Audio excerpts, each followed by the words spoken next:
Yo, what's going on, guys? Ladies and gentlemen, welcome to yet another edition of Pantherology. Alright, this is my Week 8 preview for the Carolina Panthers versus the Atlanta Falcons.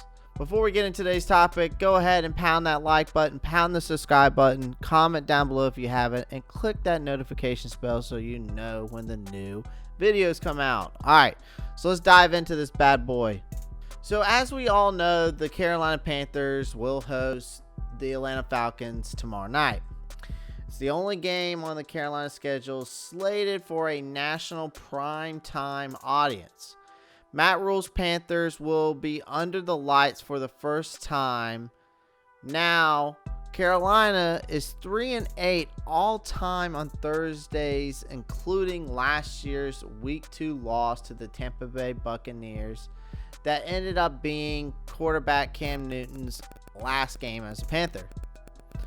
For the short week, I know that Rule is taking the same approach with his practice schedule that former New York Giants head coach Tom Coughlin did in 2012 when Rule was his assistant offensive line coach. That year, the Giants beat the Panthers on Thursday Night Football 36-7.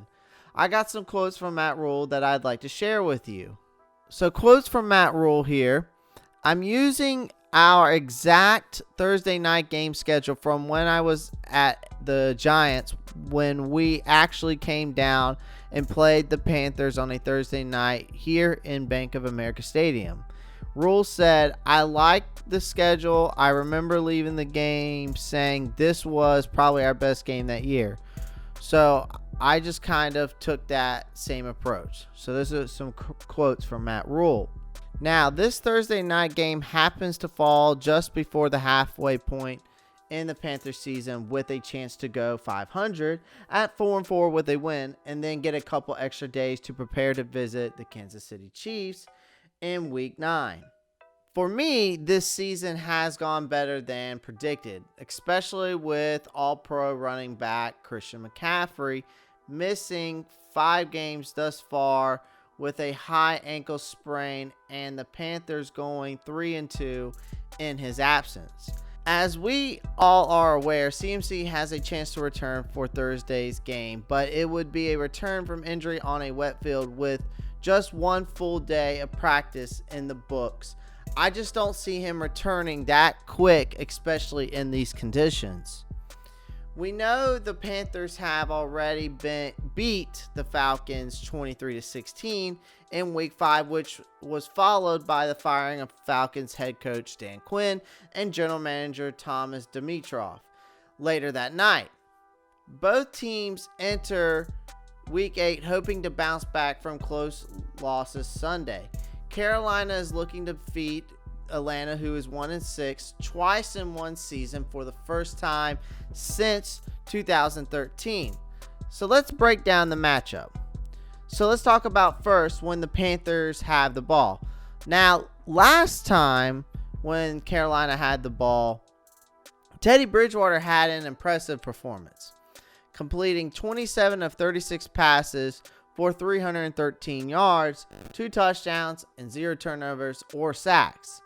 Mike Davis rushed for 89 yards rushing and had 60 yards receiving, breaking plenty of tackles along the way. Bridgewater found wide receiver DJ Moore for a 57 yards and a touchdown. Robbie Anderson had more than 100-yard receivings for that game and third time this season. I think this time when Carolina has the ball, there's the big question involving McCaffrey's return. Even if he was able to play this week, the Panthers aren't going to put him in for the first game back and give him the ball every play.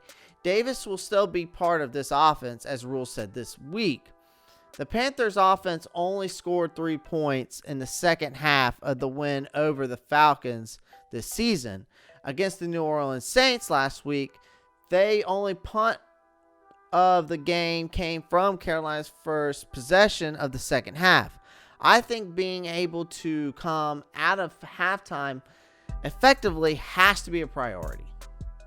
The Falcons defense has allowed the most yards per play in the league, 6.6, and has allowed the most completions of 20 plus yards of 35.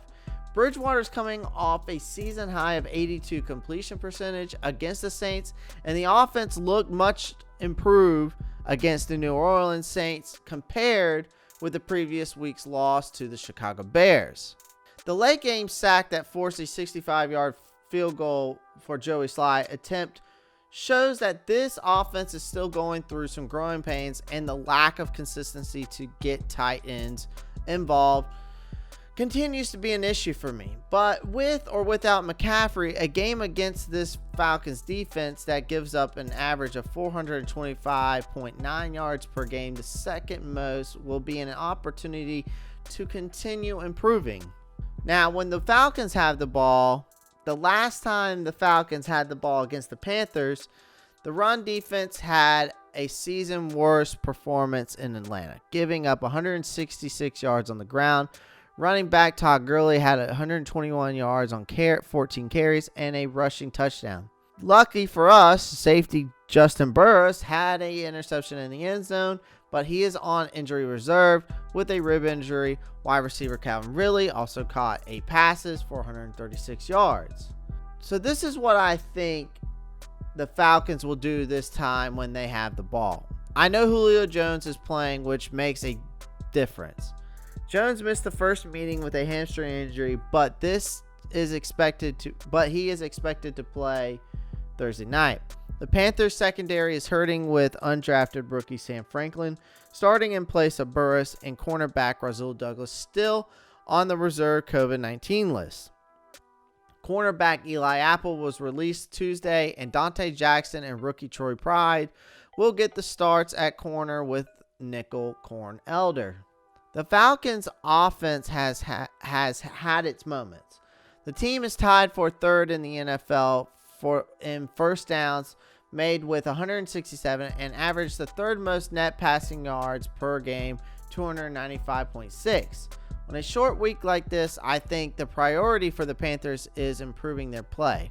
Against the Saints, the defense allowed 12 of 14 third down conversions. No matter what team was coming into Bank of America this week, for me, the issues on third down need to be corrected. Third and medium, 4 and 6 yards has been a major issue as the Panthers lead the league with a 75% conversion percentage allowed in those situations. A lot of that falls on the linebackers, but there have been many issues for the defense this year, including poor tackling that have contributed. Now, getting pressure on the quarterback, Matt Ryan, will be the key. And the Panthers' defense improvement, or lack thereof, will play a huge role in the outcome. Now, I want to talk about the kickers real quick here. Joey Sly is coming off a missed 65-yard field goal to tie the score against the Saints, but that won't have much of an impact on this week's game. Sly has had a solid season, making 17 of 20 field goals and missing 2 point after attempts. Falcons kicker Young Ho Koo has missed only 1 field goal this season. He's 15 of 16 and 2 PATs, and he's 13 of 15. So here are the Falcons and Panthers injury report I'd like to give out to you. The Falcons defensive end Tack McKinley is out with a groin injury. Panthers Russell Okung's calf, he's doubtful. Defensive end Effie Boda is his back, he's questionable. Guard John Miller, he's got an ankle injury, questionable. Defensive end Marquise Canes out with a knee, questionable. And Zach Kerr, questionable with a toe. So here we go. My prediction. The Panthers have lost 2 in a row after a 3-game winning streak. This is a game the Panthers should win. The Falcons have an interim coach with Raheem Morris and have continued to lose games in embarrassing fashion. If Carolina loses, even with the injuries the team is dealing with in the short week, it will become more evident that the 3-game winning streak was not representative of the season with a tougher slate of opponents still to come. With that in mind, I think the Panthers beat the Falcons 27-20. Guys, that is my Week 8 preview and prediction for the Carolina Panthers against the Atlanta Falcons. Guys, comment down below. Let me know what you think. Click that like button. Click the subscribe button if you haven't already. If you like what I put out there, do the same. Panther Nation, Pantherologists, I look forward to tomorrow night's game. I will be watching. So everybody, keep pounding.